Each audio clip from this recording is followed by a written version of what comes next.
Welcome back students. आज हम आगे के 5 क्वेश्चन को डिस्कस करते हैं। आपका क्वेश्चन नंबर 16 है, who among the following has first explain the concept of tribe caste continuum. आपकी फर्स्ट चॉइस है रेडक्लिफ ब्राउन, फिर है Robert Redfield, McKim Marriott and F G. Bailey. ठीक है, तो इसका आंसर बन जाएगा एफ.जी. बेली। तो इससे पहले आपको पता होना चाहिए ट्राइब कास्ट कंटिन्यूम होता क्या है। मतलब कि इस कॉन्सेप्ट को बोलते हैं कि कैसे ट्राइब ट्रांसफॉर्म हो गए हैं आपकी कास्ट में।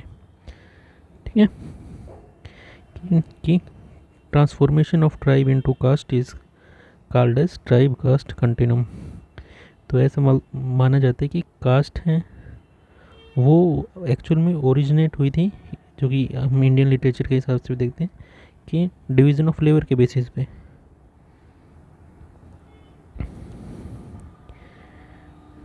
और जो आपके ट्राइब्स हैं वो हुए थे, उनका ओरिजिन है on the basis of community feeling, on the basis of commonality या फिर community feeling, on the basis of commonality और कम्युनिटी फीलिंग। ठीक है,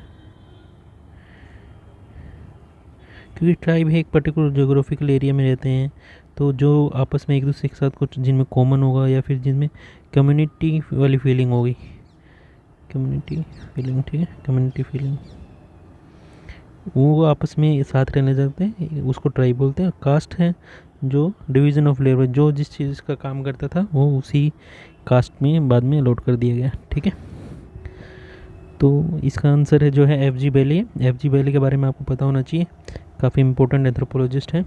इनका पूरा नाम था फ्रेडरिक जॉर्ज बेली, फ्रेडरिक जॉर्ज बेली। ठीक है, ये L.E. है, ये B.I. आएगा। ठीक है, यहाँ पे ये बेली है। ठीक है, उनका कहना था कि कास्ट जो हैं वो हायरार्कियल होती हैं, और जो ट्राइबल सोसाइटीज़ हैं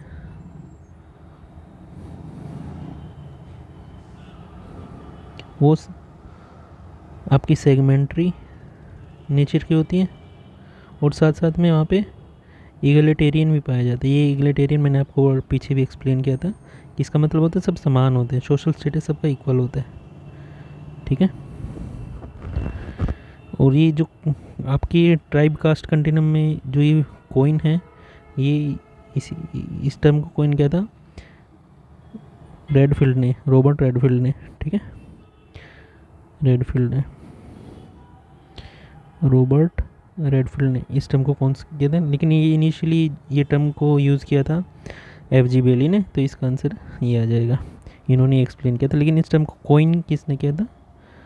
this term was coined by Robert Redfield. ऐसा भी पूछा जा सकता है आपसे। ठीक है, तो जो आपके एफ.जी. बेली हैं ये ब्रिटिश सोशल एंथ्रोपोलॉजिस्ट है। इन्होंने कास्ट के बारे में ऐसा कहा था कि कास्ट एक हायरार्कियल नेचर की होती है, ट्राइबल सोसाइटीज़ सेगमेंट्री और इगलिटेरियन, ये आपको याद रखना है। इनकी जो इन्होंने उड़ीसा में काम किया था ना ज़्यादातर, तो उन्होंने 1960s में एक बुक लिखी थी, caste and economic frontier, caste and economic frontier, a village in highland, इसका पूरा नाम है, ए विलेज इन हाईलैंड। इसमें ये जो आपका बिसीपारा उड़ीसा में ये विलेज है, बिसीपारा ये उड़ीसा में एक विलेज है, उसके ऊपर इसमें उन्होंने काम किया। उसमें कास्ट एंड इकोनॉमिक फ्रंटियर इसके बारे में बात करी थी। इसके साथ साथ वहाँ पे उन्होंने 1963 में जो दूसरी पब्लिकेशन की थी वो वहाँ की पॉलिटिक्स और सोशल चेंज के बारे में, पॉलिटिक्स एंड सोशल चेंज के बारे में। ठीक है, जो इनकी एक और काफ़ी फेमस बुक है जो 1994 में लिखी थी, वो इसी विलेज से रिलेटेड है। उसका नाम था इनका द विच हंट, और द ट्रायम्फ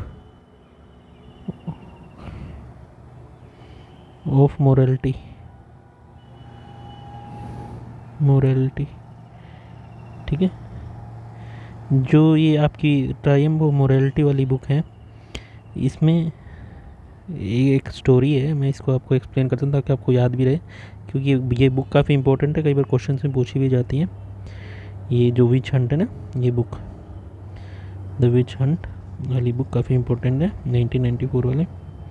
इसमें क्या होता है, सुशीला नाम का कैरेक्टर होता है, उसको सडन फीवर होता है और उसकी कुछ टाइम के बाद डेथ हो जाती है, ठीक है, फीवर से डेथ हो जाती है।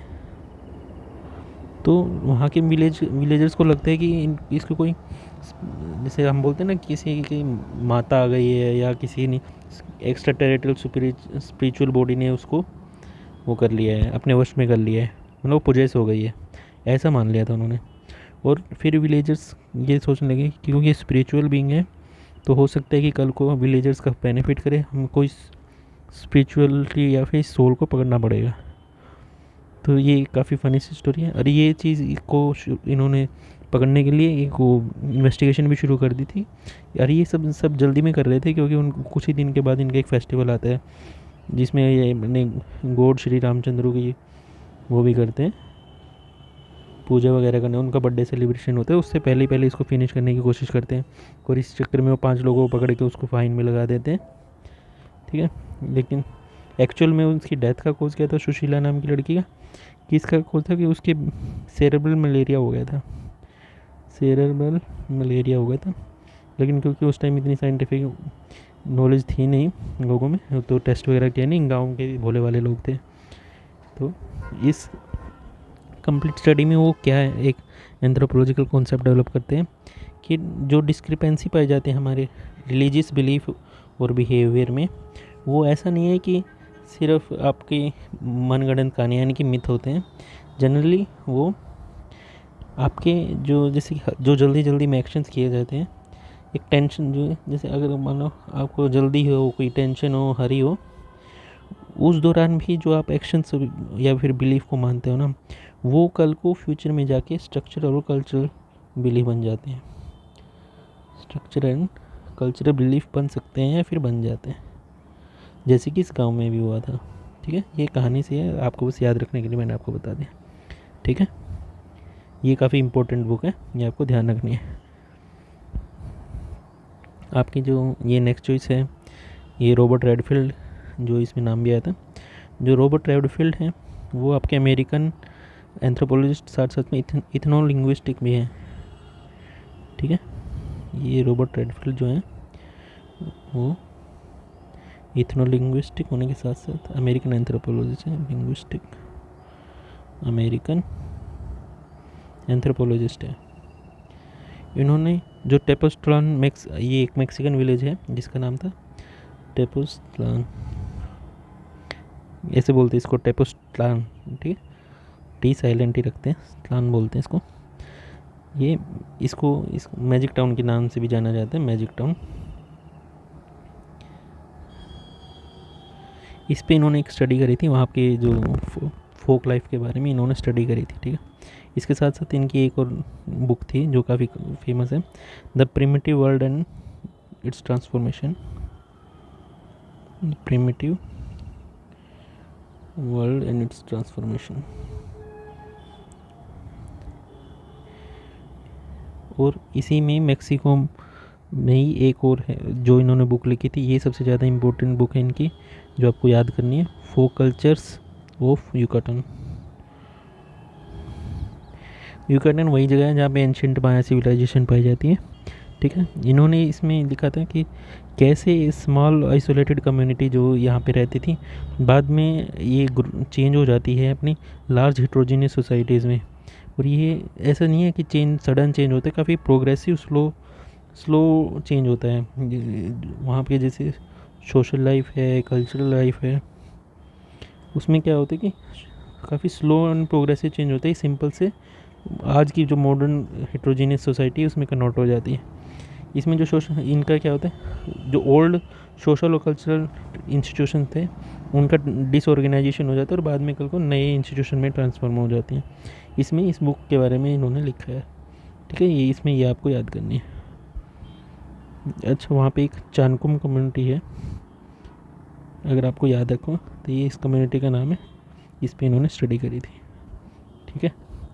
और जो आपके आगे ये रॉबर्ट रेडफिल के बाद रेडक्लिफ ब्राउन लिखा हुआ है, जो आपके रेडक्लिफ ब्राउन है इनका पूरा नाम था A R Radcliffe Brown, Alfred Reginald Radcliffe Brown, ठीक है, ये इनका पूरा नाम था।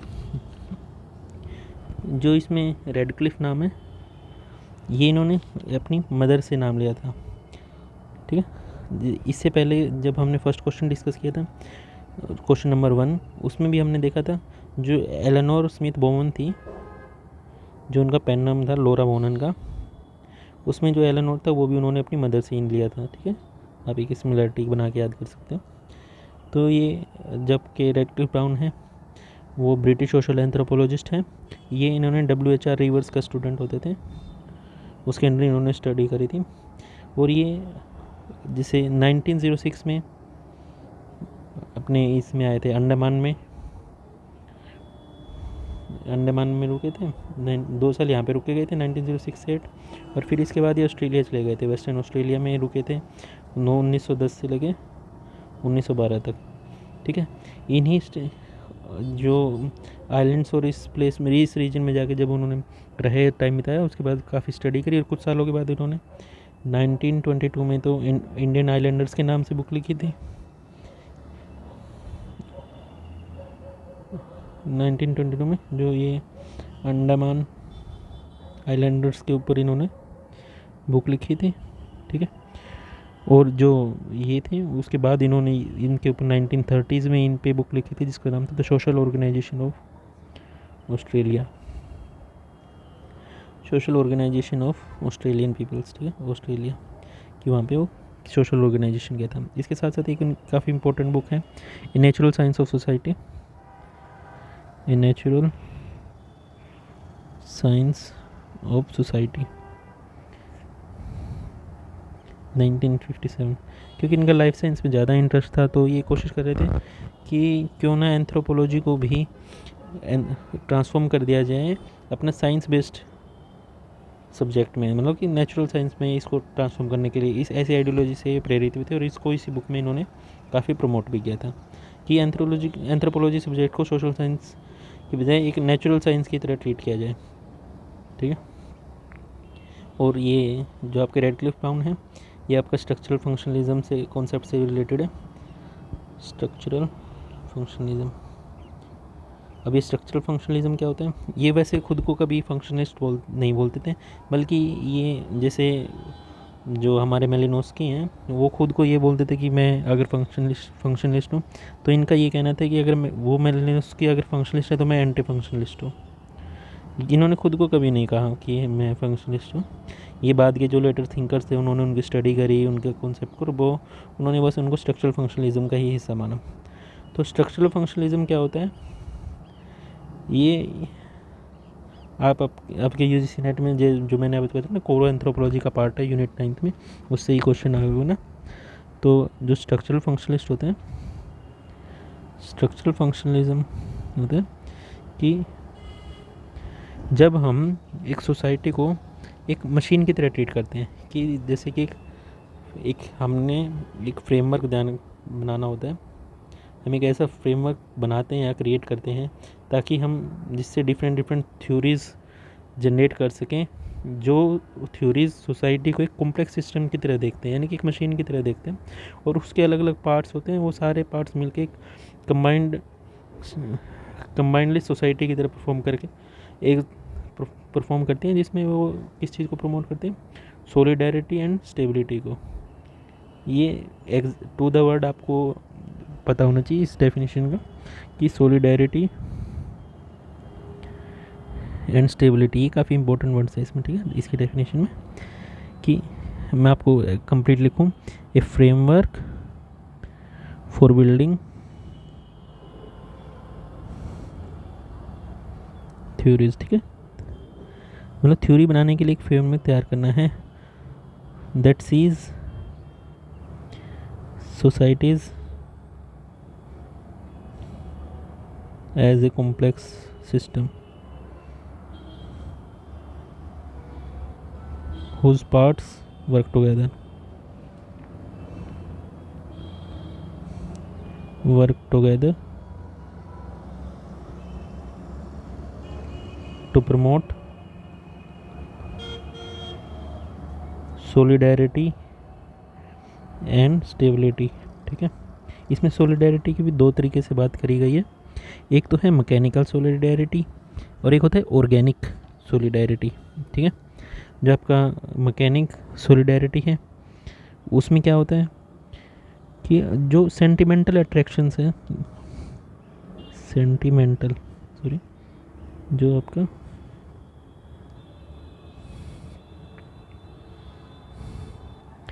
इसमें है दो तरह के, एक मैकेनिकल एक ऑर्गेनिक.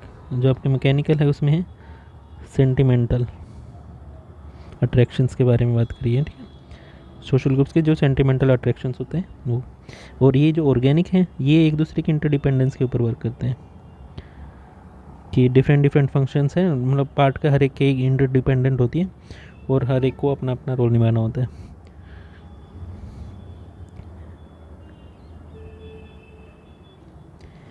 इसके साथ साथ रेडक्लिफ ब्राउन ने आपके रिलीजन से रिलेटेड एक स्टेटमेंट भी थी, उसका उनका एक कॉन्सेप्ट था कि जो रिलीजन का मेजर फंक्शन है वो अफर्म और स्ट्रेंथन करना है हमारे sentiments necessary for the society to continue. ठीक है, कि हमारे जो सेंटिमेंट्स हैं वो काफ़ी स्ट्रॉन्ग होने चाहिए ताकि हमारी सोसाइटी कंटिन्यू काम कर सके. ठीक है, ये रिलीजन से रिलेटेड उन्होंने बात करी थी. और जो आपके ये आखिरी चॉइस है मैके मैरियट, इन्होंने दो काफ़ी यूज़फुल कॉन्सेप्ट दिए थे, यूनिवर्सलाइजेशन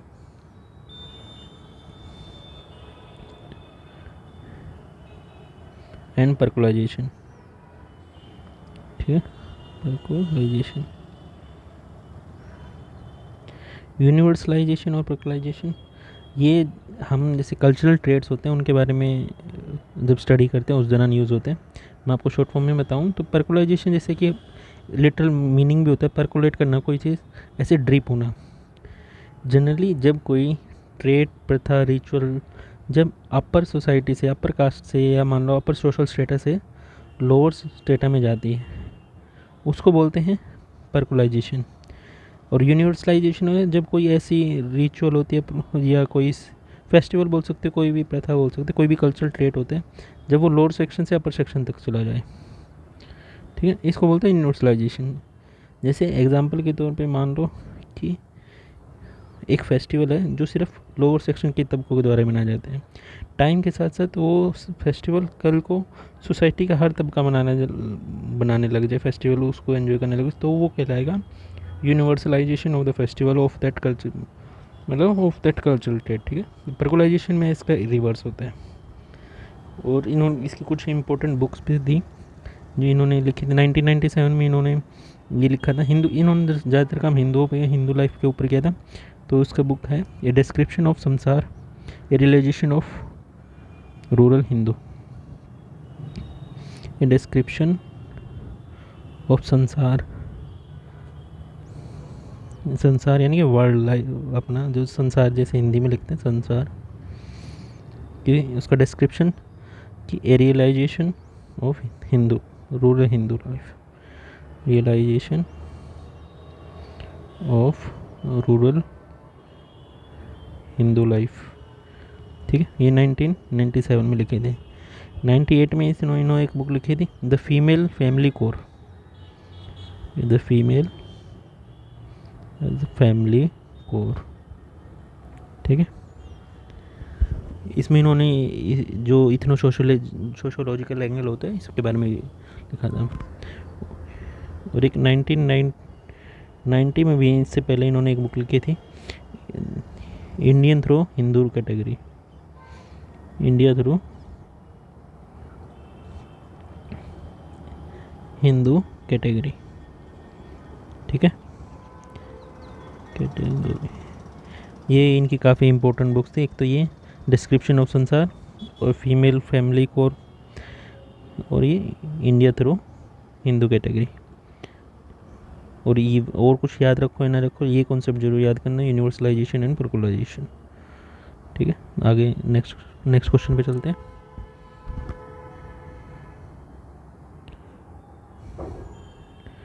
क्वेश्चन नंबर 17, इसमें पूछा diagnosis of chromosome aneuploidy of unborn children is normally done by a combination of amniocentesis, cell culture and. ठीक है, ये आगे आपको स्टेटमेंट कंप्लीट करनी है। इसका pedigree analysis, karyotyping, RPLF analysis and enzyme assay. तो ठीक है, इसका आंसर हो जाएगा कैरियोटाइपिंग। कि क्या होता है जब अमीनोसेंटेसिस होता है, जैसे होता है कि जब चाइल्ड के अंदर, अनबोर्न चाइल्ड के अंदर जब हम एनिप्लॉइडी को स्टडी करते हैं तब देखते हैं कि उसमें अमीनोसेंटेसिस, जैसे कि प्लेसेंटा होता है, उसके जब आपने कंप्लीट चाइल्ड के डेवलपमेंट भी पढ़ोगे तो उसमें एमनियोटिक लेयर होती है, इसकी स्टडी करी जाती है कि इसमें कोई डिजीज़ तो नहीं है, ब्लड फ्लो रेगुलर हो रहा है या नहीं हो रहा। तो इस चीज़ की स्टडी करने के लिए हम क्या क्या यूज़ करते हैं, अमीनोसेंटेसिस, सेल कल्चर और कैरियोटाइपिंग। कैरियोटाइपिंग होता क्या है कि कंप्लीट क्रोमोसोम्स का माइक्रोस्कोपिक लेवल पे जाके उसको अंडरस्टैंड करना, उसको एनालिसिस करना। ठीक है, उसको बोलते हैं कैरियोटाइपिंग। जो आपका ये RFLP, ये PCR आपने पढ़ा होगा, पॉलीमरेज चेन रिएक्शन, उसी में जैसे RFLP का भी यूज़ किया जाता है। RLP होता है रेस्ट्रिक्शन फ्रेगमेंट लेंथ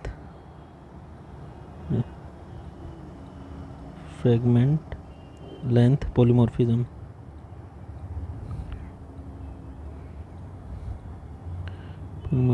ठीक है, ये होता है पॉलीमरेज चेन रिएक्शन। ये तो काफ़ी कॉमन भी है। इसमें क्या करते हैं कि हम जैसे कि कोई भी DNA है, उसके जैसे हम किसी भी सेक्शन को डिफ्रेंशिएट कर सकते हैं with the help of RFLP। ठीक है, क्योंकि RFLP क्या करता है, रिकॉग्नाइज करता है ये जैसे रेस्ट्रिक्शन एंजाइम्स होते हैं, ऐसे उनकी एक रेस्ट्रिक्शन साइट्स होती हैं जिस पे वो जाके कट मारते हैं और वो वहाँ से फिर आप उसको उस जो डिफ्रेंशिएटेड सेगमेंट है आप उसकी स्टडी कर सकते हैं। उसके लिए आपको RFLP टेक्निक का यूज़ करना है। फिर उस छोटे से सेगमेंट का जो कट है उसी को फर्दर ग्रो करने के लिए हम पॉलीमरेज चेन रिएक्शन का यूज़ करते हैं। और जनरली RFLP है, एक पर्टिकुलर डिजीज़ है जिसका नाम है नियोनेटल सेप्सिस,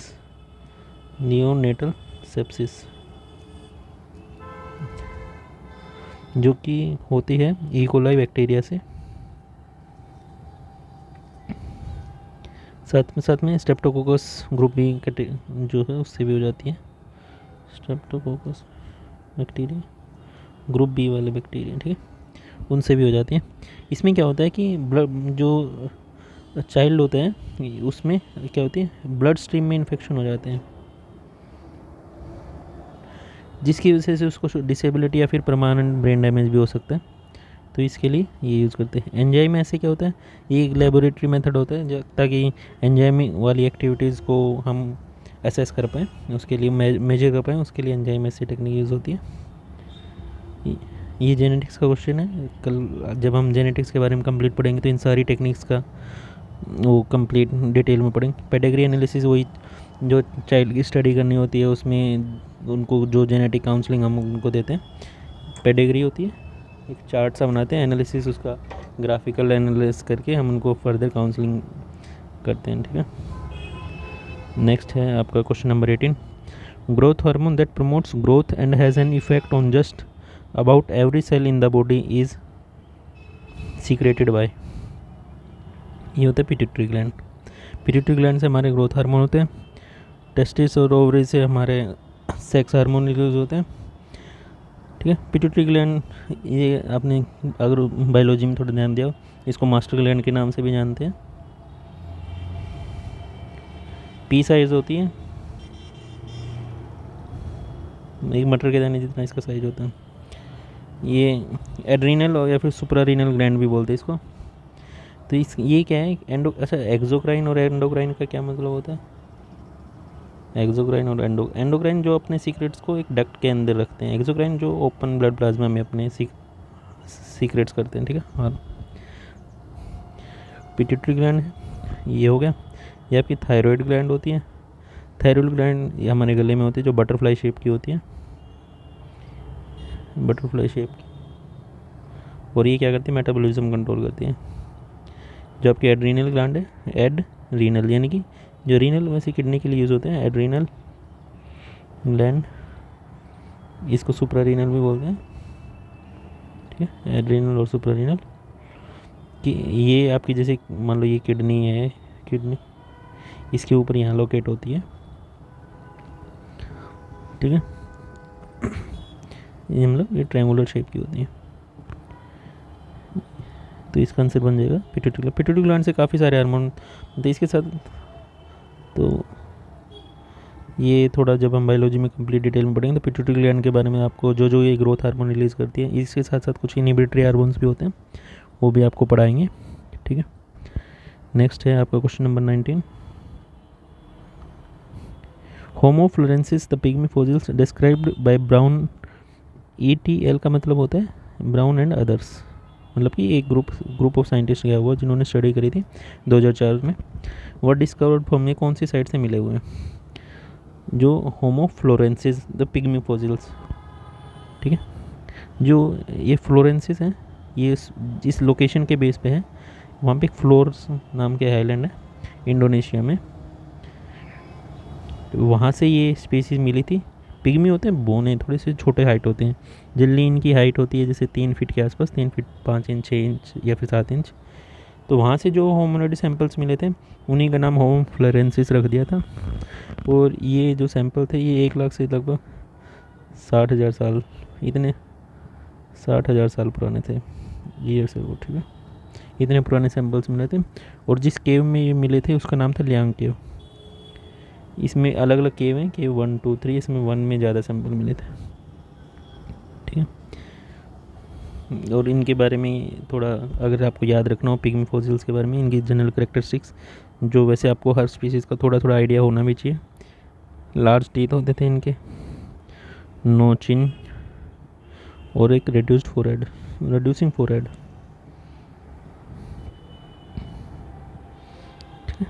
और ये स्टोन टूल्स को यूज़ करते थे।